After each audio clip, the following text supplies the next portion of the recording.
Murder ಕೇಸ್ನಲ್ಲಿ ದರ್ಶನ್ ಬಚಾವ್ ಮಾಡೋಕೆ ಯತ್ನ ನಡೆದಿತ್ತ? ಪ್ರಭಾವಿ ರಾಜಕಾರಣಿಗಳು ದರ್ಶನ್ ಬೆನ್ನಿಗೆ ನಿಂತಿದ್ರ? ಅವರು ಅಷ್ಟೇ ಆರೋಪಿಗಳಾಗ್ತಾರೆ. ಕೊನೆಯ ಕ್ಷಣದವರೆಗೂ ಕೂಡ ದರ್ಶನ್ ಬಚಾವ್ ಮಾಡೋಕೆ ಯತ್ನಿಸಿದ್ದಾದ್ರೂ ಯಾರು? ಪಬ್ಲಿಕ್ ಟಿವಿಯಲ್ಲಿ ಮರ್ಡರ್ ಹಿಂದಿನ ರಹಸ್ಯವನ್ನ ನಿಮ್ಮ ಮುಂದೆ ಇಡ್ತಾ ಇದ್ದೀವಿ. ಸೊ ಮರ್ಡರ್ ಕೇಸ್ನಲ್ಲಿ ದರ್ಶನ್ ಬಚಾವ್ ಮಾಡೋಕೆ ಯತ್ನವನ್ನ ನಡೆಸಿದಂಥವರು ಯಾರು? ಪ್ರಭಾವಿ ರಾಜಕಾರಣಿಗಳು ದರ್ಶನ್ ಬೆನ್ನಿಗೆ ನಿಂತಿದ್ರಾ? ಯಾರದು ರಾಜಕಾರಣಿಗಳು? ಮಾಡೋ ಕೆಲಸವನ್ನ ಮಾಡಿ ಅಂತಂದ್ರೆ ಇಂಥದಕ್ಕೆಲ್ಲ ಕೆಲಸ ಮಾಡಕ್ ನಿಂತಿರೋದು, ಅದಕ್ಕೆ ನಿಮ್ಮನ್ನ ಆಯ್ಕೆ ಮಾಡ್ಕೊಂಡಿರೋದಾ? ಸೊ ಯಾರು ನಿಂತಂಥವ್ರು ಯಾರು? ಅತಿ ಮುಖ್ಯವಾಗಿ ಬೇಕಾಗತ್ತೆ. ಅಂಥವ್ರು ಯಾರಾದರೂ ನಿಂತ್ಕೊಂಡು ಅವ್ರನ್ನ ಬಚಾವ್ ಮಾಡಕ್ಕೆ ಮುಂದಾಗುವಂಥ ಪ್ರಯತ್ನವನ್ನ ಮಾಡಿದರೆ ಅವರನ್ನು ಕೂಡ, ಈಗ ಆರೋಪಿ 17 ಇದ್ದಾರೆ, ಆರೋಪಿ 18 ಅಂತ ಅವರನ್ನು ಸೇರಿಸಬೇಕು. ಅವಾಗ ಅದು ಅಷ್ಟೇ ದೊಡ್ಡ ಅಪರಾಧವಾಗುತ್ತೆ. ಆ ರೀತಿಯಾಗಿ ಏನಾದರೂ ಅವ್ರನ್ನ ಬಚಾವ್ ಮಾಡಕ್ಕೆ ನೋಡಿದ್ದಾರೆ ಅನ್ನೋದಾದರೆ ಐ ಥಿಂಕ್ ಈಗಲೂ ಕೂಡ ಅಲ್ಲಿ ಶಾಮಿಯಾನ ಹಾಕಿ ಅವ್ರನ್ನ ತೋರಿಸೋ ರೀತಿಯಲ್ಲಿ ನಿಲ್ಲಿಸ್ತಾ ಇದ್ದಾರಲ್ಲ, ಅದು ಕೂಡ ಅಷ್ಟೇ. ರೇಣುಕಾಸ್ವಾಮಿ ಕೊಲೆ ಬಳಿಕ PSI ಒಬ್ಬರಿಗೆ ಆರೋಪಿಗಳಿಗೆ ಹೇಳಿದ್ದಾರೆ, ನಮ್ಮ ಠಾಣೆಯ ವ್ಯಾಪ್ತಿಯಲ್ಲಿ ಬಾಡಿ ಬೇಡ ಅಂತ PSI ಹೇಳಿರ್ತಾರೆ. RR ನಗರದಲ್ಲಿ ಕೊಲೆಯಾದ ಬಳಿಕ ಕಾಮಾಕ್ಷಿ ಪಾಳ್ಯಕ್ಕೆ ಬಾಡಿಯನ್ನು ತಗೊಂಡು ಹೋಗ್ತಾರೆ. ಕೊಲೆ ಬಳಿಕ ಪೊಲೀಸ್ ಅಧಿಕಾರಿಯೊಂದಿಗೆ ಆರೋಪಿ ಸಂಪರ್ಕವನ್ನು ಇಟ್ಕೊಂಡಿರೋದು ಗೊತ್ತಾಗ್ತಾ ಇದೆ. ಮೃತದೇಹ ಎಸೆದ ಬಳಿಕವೂ ಕೂಡ ಅದೇ ಪೊಲೀಸ್ ಅಧಿಕಾರಿಯ ಜೊತೆಗೆ ಮಾತನಾಡಿದ್ದಾರೆ ಅನ್ನುವಂಥ ಮಾಹಿತಿ ಬರ್ತಾ ಇದೆ. ಪೊಲೀಸರ ತನಿಖೆ ಮೇಲೆ ಹಲವರ ಅನುಮಾನ ಈಗ ವ್ಯಕ್ತವಾಗ್ತಾ ಇದೆ. PSI ಒಬ್ಬರಿಗೆ ಆರೋಪಿಗಳು ಕರೆಯನ್ನ ಮಾಡಿದ್ದಾರೆ. ಯಾರದು PSI? ನಮ್ಮ ಠಾಣೆಯ ವ್ಯಾಪ್ತಿಯಲ್ಲಿ ಬೇಡ ಅಂತಂದ್ರೆ ಯಾವ ರೀತಿಯಾಗಿ ನೀವು ಕೆಲಸ ಮಾಡ್ತಾ ಇದ್ದೀರಾ ಅಂತ. ಕೊಲೆ ಆಗಿರೋದು ಗೊತ್ತಿದ್ರು ನಮ್ಮ ಠಾಣಾ ವ್ಯಾಪ್ತಿಯಲ್ಲಿ ಬೇಡ, ಬೇರೆ ಕಡೆಗೆ ಹಾಕಿ ಅಂತಂದ್ರೆ ಹೂ ಇಸ್ ಹಿ?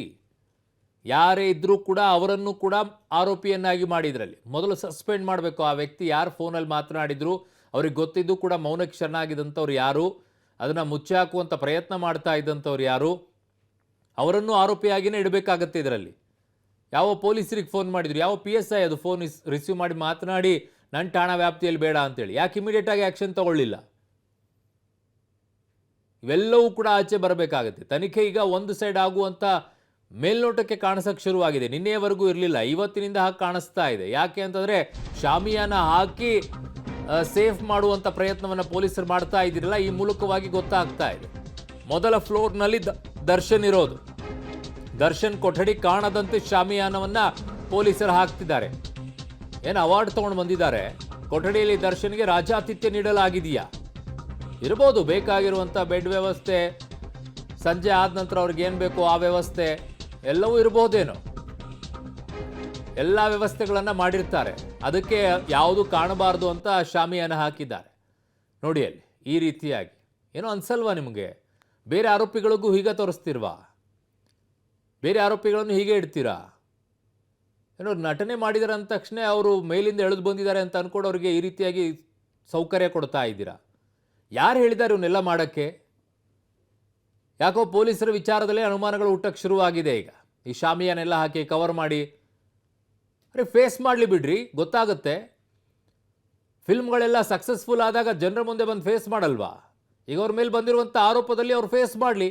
ಅದಕ್ಕೆ ಯಾಕೆ ಮುಚ್ಚಿ ಅದಕ್ಕೆಲ್ಲ ಕವರ್ ಮಾಡಿ ಅವ್ರಿಗೆ ಕೊಡುವಂಥ ರಾಜಾತಿಥ್ಯವನ್ನು ತೋರಿಸದೇ ಇರೋ ರೀತಿಯಲ್ಲಿ ನೋಡ್ಕೊಳ್ತೀರಾ? ನನ್ನ ಸಹೋದ್ಯೋಗಿ ಈಗ ಪ್ರಕಾಶ್ ನನ್ನೊಂದಿಗೆ ಸಂಪರ್ಕಕ್ಕೆ ಸಿಗ್ತಾ ಇದ್ದಾರೆ. Prakash, this is too much of police department ಅಂತ ಕಾಣಿಸ್ತಾ ಇದೆ. ನಿನ್ನೆಯವರೆಗೂ ಕೂಡ ಪೊಲೀಸರು ಕರೆಕ್ಟಾಗಿ ತನಿಖಾ ಹಾದಿಯಲ್ಲಿ ಸಾಕ್ತಾ ಇದ್ದಾರೆ ಅನ್ನುವಂಥದ್ದು ಕಾಣಿಸ್ತಾ ಇತ್ತು. ಬಟ್ ಇವತ್ತಿನಿಂದ ಯಾಕೋ ಒಂದು ಕಡೆಗೆ ನಿಂತ್ಕೊಳ್ತಾ ಇದ್ದಾರೆ, ಅವ್ರ ಕಡೆಗೆ ವಹಿಸ್ಕೊಳ್ತಾ ಇದ್ದಾರೆ. ಈ ರೀತಿ ಶಾಮಿಯಾನ ಹಾಕಿ ಅವ್ರನ್ನ ರಕ್ಷಣೆ ಮಾಡುವಂಥ ಪ್ರಯತ್ನ ಮಾಡ್ತಾ ಇದ್ದಾರೆ. ಮೇಲಿನಿಂದ ಆರ್ಡರ್ ಬರಲಾರದೆ ಈ ರೀತಿ ಮಾಡಕ್ ಸಾಧ್ಯ ಇಲ್ಲ ಅಂತ ಕಾಣಿಸುತ್ತೆ ಅಲ್ವಾ ಪ್ರಕಾಶ್?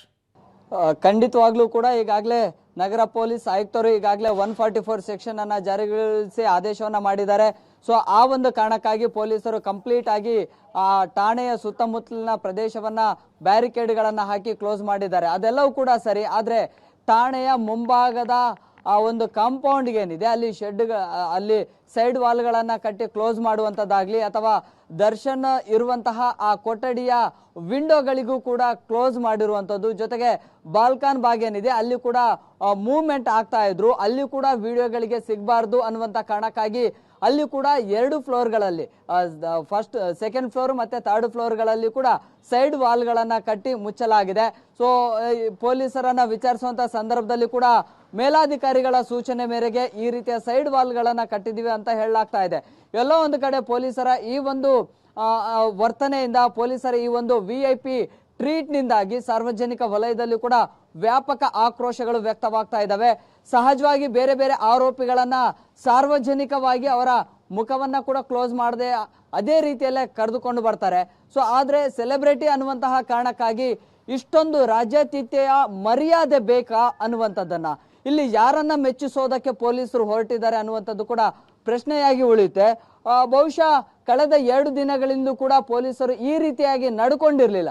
ಸಹಜವಾಗಿ ಬೇರೆ ಆರೋಪಿಗಳನ್ನ ಹೇಗೆ ಟ್ರೀಟ್ ಮಾಡ್ತಾರೆ ಅದೇ ರೀತಿಯಲ್ಲೇ ಟ್ರೀಟ್ ಮಾಡ್ತಾ ಇದ್ರು. ಸ್ಥಳ ಮಹಜರಿಗೆ ಕರ್ಕೊಂಡು ಹೋಗ್ತಾ ಇದ್ರು, ಠಾಣೆಗೆ ಕರ್ಕೊಂಡು ಬರ್ತಾ ಇದ್ರು, ಮೆಡಿಕಲ್ ಟೆಸ್ಟ್ಗೂ ಕೂಡ ಸಹಜವಾಗಿ ಆರೋಪಿಗಳನ್ನ ಹೇಗೆ ಕರ್ಕೊಂಡು ಹೋಗ್ತಾ ಇದ್ರು ಅದೇ ರೀತಿಯಲ್ಲೇ ಕರ್ಕೊಂಡು ಹೋಗ್ತಾ ಇದ್ರು. ಆದ್ರೆ ಇವತ್ತು ಮಾತ್ರ ಒಂದ್ ರೀತಿಯಲ್ಲಿ ಬೇರೆದೇ VIP ಟ್ರೀಟ್ ಅನ್ನ ಮಾಡ್ತಾ ಇದ್ದಾರೆ. ಎಲ್ಲೂ ಕೂಡ ಅವರ ಮೂವ್ಮೆಂಟ್ಸ್ಗಳು ಮಾಧ್ಯಮಗಳಿಗೆ ಗೊತ್ತಾಗಬಾರ್ದು ಅನ್ನುವಂತ ಕಾರಣಕ್ಕಾಗಿ ಸೈಡ್ ವಾಲ್ಗಳನ್ನ ಕಟ್ತಾರೆ, ಶಾಮಿಯಾನಗಳನ್ನ ಕಟ್ತಾರೆ. ಅವರು ಇರುವಂತಹ ಕೊಠಡಿಯ ವಿಂಡೋಗಳಿಗೆ ಕಂಪ್ಲೀಟ್ ಆಗಿ ಮುಚ್ಚುವಂತಹ ಕೆಲಸವನ್ನ ಮಾಡ್ತಾರೆ.